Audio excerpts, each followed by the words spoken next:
Hello, dear, it's Rose. Let me tell you about the night I pretended to be out of town, and what I saw from the window of my own home shattered something inside me forever. It was raining. Not the gentle kind that soaks the earth in silence, but a relentless, cold, hammering rain that made the whole world feel like it was unraveling at the seams. I sat on the old bench in the guest room, the one that looks out over the driveway, tucked just behind the curtain like a shadow. I hadn't planned to stay hidden, not at first. But when my son called that morning to say, "Don't worry about dinner this week, Mom, we've got plans," something in his tone made me hesitate. So I told them I was going out of town, visiting a friend, taking a little break. That was a lie. I stayed. And what I saw through that rain slicked window changed how I would see my son and his wife forever. The car pulled in around 7, early for them. I recognized the SUV instantly. I had made the down payment on it years ago when they were expecting their first. Back then, everything they needed seemed like an emergency, and I had responded like a fire department with a checkbook. But tonight, it wasn't groceries or car seats being unloaded. It was people. 10, maybe 12, well dressed, suits, cocktail dresses, and in the middle of it all, my daughter in law, Anna, laughing with a glass of champagne in her hand, welcoming them like royalty. I watched her throw open my front door, my door, and usher them in like this was her personal estate. I stayed frozen behind the curtain, the air around me thick with disbelief. I felt like an intruder in my own life. They weren't supposed to be here, the house was mine. Paid off with decades of careful choices and small sacrifices, my son and his wife had been temporarily staying with me after a rough patch, which had now lasted 17 months. And yet here they were, hosting some kind of exclusive dinner party in my home, pretending I was gone, pretending I didn't exist. I watched as trays of catered food were carried in, my oven cold and ignored. I watched as someone adjusted the lighting in the dining room, the one I'd spent years lighting with candles on quiet birthdays when no one visited. They were using my things, drinking wine from the crystal glasses that had belonged to my grandmother, laughing under my roof like I was nothing but a forgotten relic in an attic. But it wasn't just the party. What made my stomach twist was what happened next. The front door swung shut behind the last guest and the laughter faded. Then Anna leaned toward my son. I saw it clearly through the side window, and she said, smiling, "See? So much better without her. Without me." She kissed his cheek and vanished into the kitchen. And my son, my only child, just nodded. He didn't correct her. He didn't defend me. He just poured another glass of wine and laughed. I didn't cry, not right away. Instead, I sat there on that bench like a ghost, watching the life I had built be rewritten in front of me, watching the people I loved most act like I was a burden they had finally gotten rid of. The irony? The lights were still on because I paid the utility bills. The food was catered because I had loaned them money again 2 weeks ago. The champagne was poured under a roof I'd offered them when they had nowhere else to go. And now I was gone. Or at least, that's the version of the story they told their guests. I pulled the curtain shut. The party noises grew muffled, distant, but inside me something had split wide open. And I knew, without even standing up, that nothing would ever go back to the way it was before. The next morning, I made myself a pot of coffee I didn't drink. I just sat at the kitchen table, hands wrapped around the warm mug, watching steam rise and curl into the air like a memory trying to escape. The silence in the house felt different now. It wasn't just quiet, it was hollow, like something sacred had been scooped out of my life and thrown away. They didn't know I was there. That was the part that gnawed at me. That they could forget me so easily, erase me like a smudge on their plans. I thought about all the little ways I'd made space for them. How I'd rearranged my closets to give them the master bedroom. How I had started shopping in bulk to feed 4 people instead of 1. How I had learned not to knock when their bedroom door was closed. How I had started wearing headphones just to give them some privacy. How I had let them pretend this was their home. That night, from behind the curtain, I had watched them step fully into the roles I had helped carve for them. Not just guests, not even tenants, but owners, hosts, usurpers, and the party. They hadn't thrown it for a friend. That much became clear the moment I started checking the kitchen garbage the next morning like some kind of forensic widow.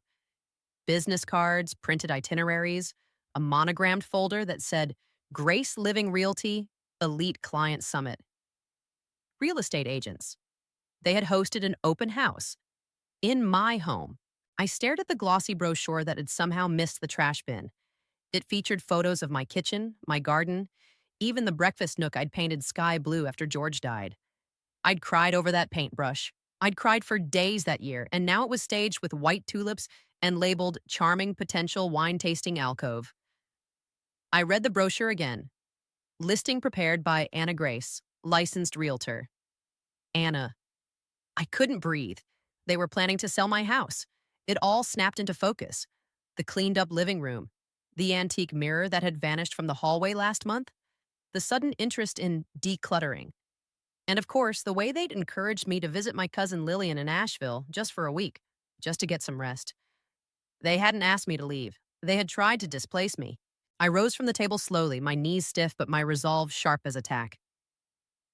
I walked down the hallway, passing the door to what used to be my room, now converted into Anna's wellness studio. A diffuser glowed behind the frosted glass, and soft music played on repeat. I walked past the closet where they'd stored their imported linens and investment throws, past the pantry where my rows of canned peaches had been replaced with probiotic drinks I couldn't pronounce. I opened the door to the basement and flicked on the light.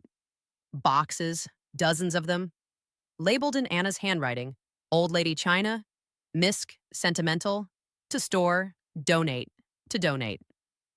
My wedding album was in there. I sank onto the cold basement stairs, knees trembling, and opened one of the boxes. Inside was a stack of letters tied with blue ribbon. Notes George had written me in the 70s when we were still poor and in love. He used to hide them in the cereal boxes or under my pillow. Every single one of them was here, tossed into a box marked Misc. I sat there for what felt like an hour, surrounded by the boxed up bones of my life, and something inside me, the part that had been polite, patient, accommodating, snapped. They wanted me gone. They wanted the house. But the house was mine. I climbed the stairs slowly, gripping the railing with one hand and a letter in the other. My fingers shook, but not from weakness, from fury, from the injustice of it, and from the knowledge that, for the first time in my life, I had nothing left to lose. I stood in the hallway, looking at the front door where the guests had arrived the night before, and I realized what I had to do next. But not yet. First, I had to be sure. First, I needed proof. That afternoon, I did something I hadn't done in decades. I snooped. Not the gentle kind of motherly curiosity where you open a drawer looking for scissors and end up reading a half-written thank you note. No, this was deliberate, focused. The kind of search a woman does when she's been lied to and used and boxed up like an afterthought. I started in the hallway where Anna kept her briefcase, the designer one she said was too nice to leave in the car. Inside, her notepad, business cards, a flash drive. I slipped it into my cardigan pocket. Next stop, the upstairs office, formerly the sewing room. My sewing machine had been shoved in the closet long ago, covered in a dust sheet like an old piano no one played anymore. Now it was Anna's client workspace, which meant whitewashed walls, a sleek desk, and a laptop that she left open, still plugged in. I sat down in the chair, heart pounding. Her calendar was open on the screen, and there, neatly color-coded in pale lavender, was everything I needed. Private tour, Thursday at 2. Cottage walkthrough, vacant. Offer review meeting, Wu, Tyler, and Rena L. Friday, 10 a.m. And then, just beneath that, a note labeled Post-Sale, Prep Moving Options, Storage Unit, Short-Term Rental. She was planning to move me into storage. I clicked open the real estate folder on the desktop. There were dozens of documents, staged photos, even a spreadsheet titled Estimated Net Profit, Grace Property Sale. They had already run the numbers. They had already met with agents. They had printed brochures. I leaned back in the chair, staring at the screen, the cursor blinking like a ticking clock. Somewhere upstairs, I could hear them laughing. Anna on the phone, probably sealing another deal, and my son Jake, talking to the kids about their weekend at the lake. No one suspected I was still in the house. No one thought I could unravel what they had spent weeks stitching together behind my back. I copied the folder onto the flash drive. Every document, every photo, every email chain. I didn't read them all, not yet. I just needed them saved, preserved. Then I slipped out as quietly as I came in, back down the hallway, past the now silent basement, and into the sanctuary of the backyard. The garden was still mine. They hadn't touched it. Too messy for the photos, I suppose. Too full of meaning they couldn't stage away. The rose bushes were heavy with winter hips, brown and dry but still clinging to the stem. Survivors. I crouched beside the oldest one, the one George planted in '79 when Jake was born. Its roots ran deep, tangled with memory. I pressed my fingers into the soil. Cool, damp, real. Not everything in my life had been taken. Not yet. That night, I packed a small overnight bag and left a note on my bed. Visiting Lillian for the weekend. Be back Sunday. It was a lie, but a strategic one. I needed to see something without them seeing me. I needed to know if I was right. I drove 2 blocks away and parked behind a neighbor's car. Then I walked the rest of the way through backyards and cut-throughs until I reached the McAllister fence, tall enough to block the view from the street, but not from the alley behind it. From there, I had a perfect view of my own back door. Of my house. I waited. At 1:55 p.m., a car pulled up. A couple got out. Young, smiling, holding lattes. The kind of couple who fall in love with charm and can't wait to make memories. Anna met them at the door, in heels and a fresh blowout, waving like she owned the sunrise. Jake stood beside her, in the blazer I bought him last Christmas. They ushered the couple inside, like it was theirs to give. My throat tightened, but I didn't cry. I took a photo. I waited until they were all inside, then crept closer, pulling my phone from my coat and recording through the kitchen window. There they were, sipping wine from my stemware, pointing out the crown molding, the vintage feel of the tile I laid by hand in '92. I recorded until my fingers were frozen. Then I slipped back to the car and drove straight to the one person I knew would believe me, Margaret. She opened the door with a teacup in one hand and the smell of cinnamon trailing behind her. Rose, she said, blinking in surprise, I thought you were out of town. I need your help, I said, and I need to borrow your printer. Margaret didn't ask questions, not right away. That's the thing about old friends. They can hear the emergency in your silence. She just stepped aside and let me in, the way she always had. Her kitchen smelled like nutmeg and peace. But I wasn't there for tea. I plugged in the flash drive with shaking hands. Margaret sat beside me at the table, glasses perched on the end of her nose, peering at the screen as the files loaded. What am I looking at? She asked gently. My son and daughter-in-law, I said, my voice dry, selling my house behind my back. The silence that followed was thick with a kind of disbelief that only another woman our age could understand. Because it wasn't just the betrayal. It was who they were. Our babies, the ones we fed, clothed, raised through flu seasons and bad grades and first heartbreaks. And now they were treating me like a loose end to be tied up and tucked away. Together, we scrolled through listing brochures with my garden photos, emails between Anna and a real estate partner about contingency plans, and a spreadsheet detailing potential buyers. But the worst was the memo labeled post-sale strategy. It wasn't just about selling the house, it was about replacing me. I printed every file, 47 pages in total. Each one felt like a small betrayal turned permanent, preserved in ink. Margaret stapled them neatly while I just sat there, hollowed out. We didn't speak much after that. She packed me some soup to take home. I thanked her. I don't remember the drive. What I do remember is sitting in my car outside a lawyer's office the next morning with the envelope on the seat beside me, shaking so hard I could barely hold the pen to sign in. Her name was Judith Bell. She was younger than me, mid-40s maybe, but sharp as a sewing needle and just as precise. When I explained the situation, she didn't blink. She just said, "Let's look at the title." That's when I realized just how deeply Anna and Jake had sunk their teeth into things. Somewhere in the mess of all the refinancing I'd helped them with after the pandemic, they'd convinced me to add Jake to the deed. Just in case something happened, Anna had said, all smiles and soft hands. I'd signed the papers. I didn't think twice. And now they had partial legal standing to sell my home. Judith pressed her lips into a line and said quietly, "We can fight it. It'll take some doing, but we can freeze the sale, at least until we can prove duress or fraud." "Do you think we can?" I asked. "I think they're counting on you not fighting," she replied. That night, I slept in Margaret's spare room, even though I told Jake and Anna I was still with Lillian.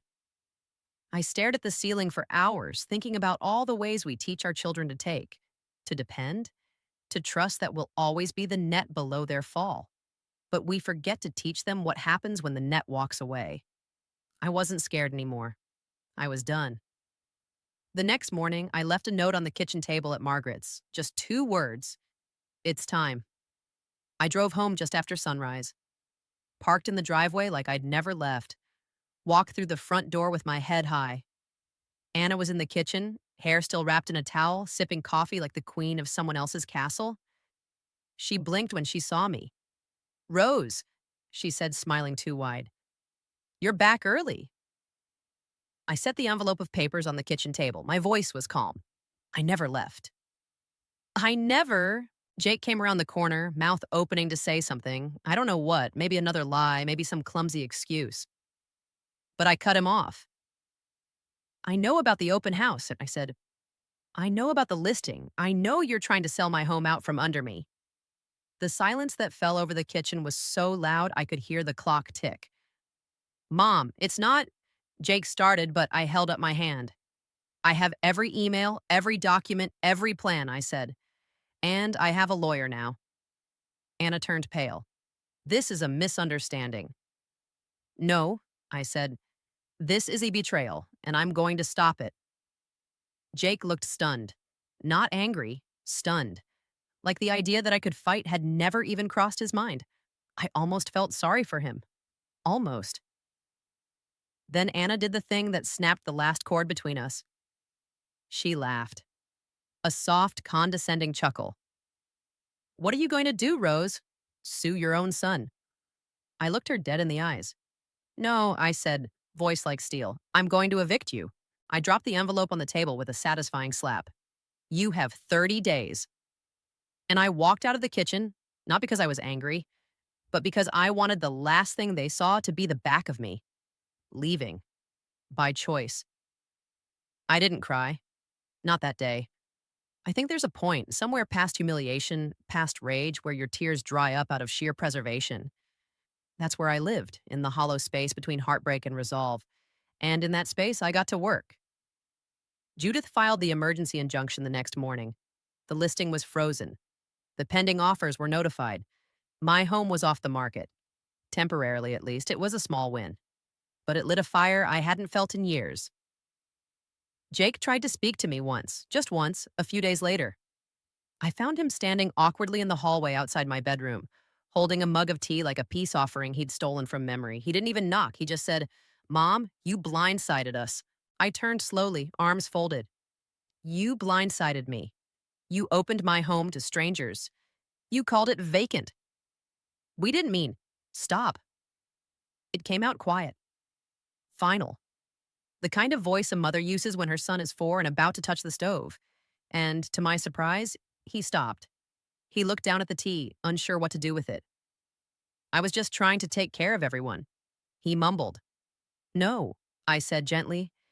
"You were trying to take care of Anna. I just got in the way." That hit him. I saw it. The way his jaw clenched, the way his shoulders curled in like a boy being scolded. He left the tea on the hallway table and walked away. Anna, on the other hand, didn't try to apologize. She tried to outmaneuver me. The next week, a letter arrived from a lawyer, hers, a formal request to negotiate the division of shared property and a list of items she claimed were community assets. She had highlighted the furniture, the kitchenware, even the bird bath in the garden. I laughed when I read it. Then I opened a fresh notebook, titled The First Page, Things Anna Believes She Owns, and wrote, "The bird bath." My lawyer wasn't surprised. "It's strategy," Judith said. "They're trying to shake you." I wasn't shaken. Instead, I did the one thing I hadn't done yet. I invited them both to sit down at my table. No lawyers, no papers, no post its. They came hesitantly, sat across from me like guests in a house they'd already tried to sell. Jake spoke first. Mom, he said, this is getting out of hand. I slid the envelope toward him. Inside, copies of the deed, the listing screenshots, the open house photos, and the email chains. Every lie, every plan. Anna didn't even look at it. She just stared at me, lips tight. We made a mistake, but you're blowing it out of proportion. No, I said. I'm finally seeing it in proportion. Jake picked up the envelope with trembling fingers. He looked older than I remembered, tired, and for once, ashamed. I'm sorry, Mom, he whispered. And I believed him. Anna stood up. She didn't say a word, just gathered her bag and walked out the front door like it had never been mine. Jake stayed a while longer. We didn't rehash the betrayal. We didn't talk about lawyers or titles or shared property. We just sat. And after a long silence, he said something I'll never forget. I don't know how we got here. I looked at him and I smiled. You got used to me disappearing, I said. But I'm not disappearing anymore. He nodded slowly. And then he left too. The house was quiet again. But not empty. Not hollow. Mine.